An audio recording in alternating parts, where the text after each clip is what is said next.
right, folks, thanks for dropping back by. Winter Wolf here, King Z over there. We're going to jump right into this edition of Best of Worst of. We've picked another interesting kind of series, I think, that passed both of us by this time. This isn't one that King Z has a deep cut knowledge of, and then he's bringing me in, or vice versa. It's only about 15 years old. It's Fringe, came out around 2008-ish, I think.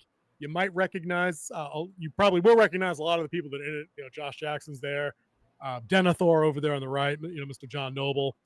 Doing his best also Denethor impression in this, and in a lot of places kind of suitably creepy, but not as menacing, I suppose, or neglectful as Denethor. But it's got a pretty interesting premise. I'm gonna let King Z cover that and cover the rules of Best of Worst of. All right, so as you said, we're talking about Fringe. Apparently I grabbed the 4th season poster here, so I just saw that, the complete 4th. Spoiler alert, they're all still alive halfway through the run. But Fringe is a series. All right, first off, the rules of Bobo, Best of Worst of, is that we pick a series, or someone picks a series for us, and we go off what the fans have voted as the best and worst of. We have changed our site that we go to. We was using episode.ninja, but for some reason the best episode was always the series finale. So we tried something new this time. We moved over to IMDb and the IMDb rating. So these are the best of and the worst of, best of the IMDb rating. So we took Fringe, which is a series that copies a lot of what X-Files was, but made it just a little bit different, where they're talking about the fringes of science, stuff that they did cover in X-Files, but not completely. Like, it was all around this. So you're talking about time travel, you're talking about interdimensional travel, you're talking about telepathy, and all the great mind stuff you have, and weird chemicals that do stuff to everybody's body. So this group led by Lance Riddick, who's Department of Homeland Security. The main woman, Olivia Dunn, played by Ann Torv, T-O-R-V. Torov, yep. Torov. She is an FBI agent. You have Joshua Jackson, who is a scoundrel. And then you have Dr. Walter Bishop. These are the 4 main players. He is a mentally unstable former doctor from the 70s and 80s. Brilliant doctor, lots of government contracts out of like MIT. I love that they're doing Boston-based kind of stuff. That's cool to see some locations. Actually, I can't really say that. I'm not even really sure if they shot any of this in Boston. Now that I think of it, they just mentioned Harvard and MIT, I think. Well, Boston is a pretty big filming location, so all right, so maybe they did do, but it's expensive. So I don't know if in 2008 maybe we weren't doing that kind of thing. Dude, you're right. I think it's a good thing we called the show like X-Files adjacent. Like, it doesn't do, from what I'm aware of, all of the overarching alien theme, the UFO theme, the abduction theme, well, in a different way. Anyway, like, there's no driven main character that's the believer and he's partnered with a skeptic. It's a little different than that. Yeah. It had a solid run. I think you just mentioned pre-show. It had something like 100 episodes. So yeah, we'll take a quick look at this. The best of episode, as voted by imdb.com, was season 2, episode 16, titled Peter. And for reference, the second best on the list, in case anybody watching wants to go take a look for themselves and see how these other ones might stack up. The number 2 episode was season 5, episode 13, Enemy of Fate. I thought that was a 2. I think it's season 5. Episode 13, Enemy of Fate. So you guys can go check those out. But I'd like to get King Z's thoughts on, is this the best episode of Fringe as you can see it? Do you see why people might say it? Okay, so coming into this, I've never seen an episode of this. So I went back and did my due diligence, and I had to watch the pilot episode to find out who the players are and what kind of set everything in motion that made this a series. So I watched the hour and 20-minute pilot episode. That's a feature episode, feature length. Holy crap! Which I'm glad I didn't do that. What I think they did was they took episode 1 and 2, which was a part 1 and part 2, and just put it together for the streaming or DVD release, because they go straight together. That's what I believe would happen. So that's what I'm going to go with. So you got a good foundation, because you got a foundation to start it. I understand who everyone is. So going into this, you do know that Dr. Bishop, does all this fringe science type stuff, and he's really protective of his son, even though his son wants nothing to do with him. Like it's a very hostile. His son is also very brilliant, but he uses his intelligence for nefarious reasons, as you find out in the pilot episode. 75-cent word, nicely done.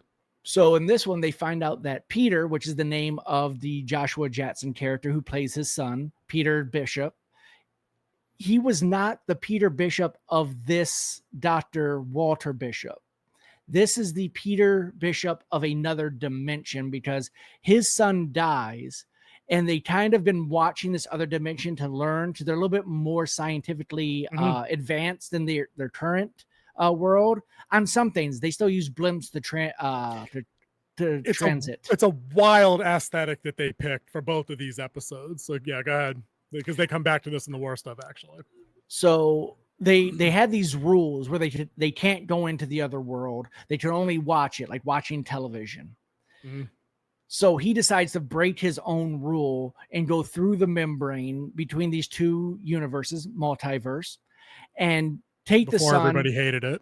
But he was going there to actually treat the son to save him, because his dad came up with the cure, but he was distracted and he didn't see that it was the actual cure. He came back and the reaction was gone because he didn't like stabilize the formula. So he had to use this time to go through to make sure this other Peter doesn't die. And then he had some issues. He broke the vial of the medicine that would have saved him. So he decided to bring him. He brings him back into his world so he could treat him, so he can make more and give it to him before he dies. Right. Then it comes a point where his wife comes in, sees the child, and they agree not to take him back. So the son, this is the Peter of a different world that is now he living as his son. Is it kidnapping when it's just your extra dimensional father taking you, or not? That is the question for this episode. Yes, it is. And we would have said the same thing to the Scarlet Witch. She did the same damn thing in WandaVision. That's all I'm saying. It's still wrong. Or Multiverse of Madness, whenever she did that shit. It's still wrong. It's not your kid. And and he even relents. Walter says it. He says, I fully intended to bring him back. He did. I saw the look on my wife's face and I knew I couldn't do it. He knew that argument was over. I'm not blaming the wife. I'm just saying I understand what his thought process was. Dude, I had one of the big notes I took on this episode, and I'll say right off the bat, I can totally see why this is the best rated episode by the fans. If you can get that many votes out of a fandom when one of your main characters isn't even in the episode, it means either one of two things. It means it's either the best episode they've ever done because it's carried by one of the other characters, or it's hot dog shit. And John Noble puts on a clinic here, being the tortured, brilliant researcher father, grieving the loss of his son, and then stopping on letting no barrier prevent him from not letting that happen again to someone else. Yeah, clinic in performance wise. But the note I had, the note I had taken, what you were just saying was, I like that even in shows where they have they at least attempted to kind of broach that ethical question of, is it really, is it kidnapping or not? And you can argue from the emotional side, the intellectual side, whatever, but at least you can have that talk and discuss some kind of position in the episode, even when it's the lightest, most superficial, surface level scratch of that question, because it really wasn't ever put to Bishop's wife. He only really had the one conversation with Dr. Warren, his assistant researcher or whichever, about crossing lines and things like that. But they didn't really go deep in the weeds. But my point is, even when a 2008 era show does it, it still absolutely schools present day, like Star Trek Discovery and crap like that. Like, you're not even going to get this level of nuance superficially from Starfleet Academy when that comes out. I promise you, you're not. So right off the rip, I can see where this is the best episode of the show, just based on that concept alone. And it wasn't even the main device. Yeah, I was there thinking about it because knowing that you're a father, that this episode would have hit you a little bit different too. What a father would do to protect his son, even though it technically wasn't his son, it was a mirror image of his son, and he wouldn't let him die again, even though his Peter already passed away. And he had made his peace. Dude, that was brutal. I didn't need that at 9:30 a.m. this morning. Did not. I'm like, dude, they set you up, man. Like they make it look like the kid's got a little bit of time, and he's like, "Don't let me miss dinner." Oh no, don't worry about it. Nothing's gonna happen. You're not gonna miss dinner. Dead. What? What? And then when they flip it to the other world and the camera's shooting from the opposite side, and it's mom showing him how to do the coin trick, I'm like, is this kid about to also die? Because this be some bullshit right here. I was thinking the same thing. Yeah. I was like this is the same setup. Yeah, it's a fixed moment. You know, it's some Spider-Verse shit. It's what they call it, a canon point. Yeah, you know, canon this point. is it. Like it's an indelible mark on history. Like you cannot remove it. And I'm like, okay, good. He survived for now. And he survived a little bit longer as we get to see in the episode. But like, I love the fact that this whole thing is basically carried by John Noble's Walter Bishop, not letting anybody stand in his way, but without resorting to being like a stark raving lunatic to get his point across. Nobody yells, nobody shouts, nobody's pounding desks or anything else. No, I don't think their voice raised at all. Except when he was talking out of like he was scared and he just said something real quick, and then he calmed back down and explained it like that. Where she was like, I'm gonna go with you to the clinic so you can do this. And he's like, no, don't go. He's like, no, I mean, you're very need to get some rest. You need to get some rest. So when he gets better, he's going to need you because there's going to be some healing still ahead. Right. Yeah. No, they didn't even raise voices when they get to the part out on the frozen lake where, side note, this dude also solved the teleportation problem. The wormhole generator also did that.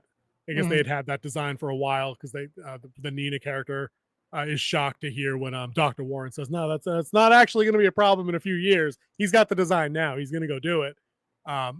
They didn't even raise voices there. Like the two women basically plead with him. They give you kind of the same Back to the Future-esque, Dr. Brown's speech. Oh, there's ramifications for crossing the barrier. We agreed we're not going to do this. But they're not, like, no one pulls a gun. Like she tries to stop him physically and suffers a kind of I don't get how the continuity works on that. Like her hand goes halfway through the gate and she comes back out with the glimmer. I guess that's a kind of a recurring word that they use on the show. Because Olivia sees beings from that world or things from that world as a glimmer. But like, how does Dr. Bishop come back not glimmered then? Because he went through all the way and came back. Like, does it just happen if you go halfway through or something? I don't know. But that was weird. That stuck out as weird. But she had an issue with her arm too in the pilot episode. That part of her arm was removed. Okay. She said it was due to cancer when she was first being interviewed by the FBI, Olivia, before they made this team. And she had a robotic arm, and that's why she's in love with Webb, is because Webb is the one who built the arm for her, changed her whole life, and gave her everything. Got it. So it's just more to a story that I didn't see. Okay, that makes more sense then. Because when they walk back through the gate, I'm like, wait, what? How are they not all shiny and shit? Yeah. That makes more sense. The other great part of this episode is watching Dr. Bishop be a competent Dr. Bishop, where he doesn't have like his little mind, his mind isn't all there and focused on a task. It will wander from here to here as he starts thinking about stuff. This was a more focused, before prison, electroshock therapy Dr. Bishop. So it was nice to see him, what he was like in his prime when he was doing these experiments in the basement of Harvard. I dig it. Like that, I could see that vibe too. And you can see that he's a brilliant researcher because as he's observing the Walternate, if you will, I picked up on that. He's mimicking their research kind of behind him. Like he's got a whiteboard that mirrors the Walternate's board on his side of the window so he can keep track of the combinations of the compounds they were trying, and he's marking them off methodically as they go. And he's kind of, he's doing this. Oh, it's not random. He's very smart. He's kind of, it's like you said, it's nice to see competence and not just a bunch of like hand wringing and like head banging on the wall that we get in new shows, but also because this is a season 2 episode late, like this is almost a finale, but not quite. We get to see a version of the character before they become how we meet them in the pilot. Yeah. So we see the kind of the downward arc that is he wants to be on a redemption arc, but he's digging out of a big hole from the pilot. We don't see the fall. You know what I mean? We get the back and forth between him and Peter in other episodes, I'm assuming, because they're the main characters about their relationship and being estranged and things like that. Yeah. And then also like you saw what type of dad he was too. Like he left his work at the door and he was full like dad mode when he was there, like joking about stuff and coming in and this is not like, okay, boy, did you do your periodic table today type dad. That's usually they portray the smart guy like that with him. It's like, no, he was a complete just normal dad who he leaves his brain at the door and just, I think that was very well portrayed. That was solid. I can definitely see why this particular one gets the nod as being the best, because it really the John Noble does everything in his power to convey desperation, grief, hope in a couple of places, disappointment, like total and utter desperation when the alternate Dr. Bishop turns his back because one of the watchers comes into the lab on the other side, so he doesn't see that the compound works. It just needs to be stabilized, like you said. So he goes through all those ranges of things, which lends itself to a solid performance. And again, because I'm a fan of like bookends and framing devices, remember this whole episode starts present day after there must have been a big event that goes down where Peter goes missing or goes back through a wormhole or is presumed dead because Olivia and Dr. Bishop are no longer on speaking terms. He shows up to her apartment and he's like, I've tried calling, you haven't taken the call. I knew this was going to, I knew I was going to have to pay this price at some point. And she's like, yeah, but we didn't really know what the cost was going to be, did we? And he's like, nope, still trying to figure that out. So the whole thing is told in flashback form and then ends back present days. This is a nice little framing device. I enjoyed that as well. Yeah, because she saw Peter as a glimmer. Okay. And that's a unique ability. I vaguely remember that about her. They showed that previously on Fringe. I watched the recap. I was like, I can't watch the pilot, but I will watch the recap. But I thought it was solid. And again, just like the other shows that we've watched so far, I feel like taking these kind of memory lane trips inspires me to watch something that isn't a rerun of something I've seen 800 times. Like I'm still watching Psych, based on our best of worst stuff from that. Thank you very much, King Z and Oracle. I could see myself going back to watch Fringe. The problem for you guys on catching with Fringe is it's nowhere on streaming for free. I think it's only on it's on Vudu, but it's on a paid tier. It's not on Tubi. I think it's only on Vudu. I think it's the only place you could find it. So you need another streamer to get it. I had to buy both of these episodes on Amazon Prime. They're only $3 a piece, but still, there's 100 episodes of this show. So it's $300. Yeah, God forbid you enjoy the pilot. You know what I mean? So got to recommend you find alternatives or maybe get a box set used on eBay or something if you want to check it out. Goodwill is also another good place to look. Solid. As well for DVDs. Solid thoughts. So yeah, I think that's going to do it for best of episode of Fringe. Pretty slapping. I think we're both in agreement. I can see why this was the best episode of the show. It is a little depressing that it came so early on in its run though. So I bet that would annoy people. That the number one and I know because the number 2 one was a season 5, so the two best are spread out. But still, that's peaking kind of early. But it makes sense. It makes for a good couple of early seasons anyway. I would imagine if it hits like that. So all right, let's split, and then we will come right back and do worst of Fringe.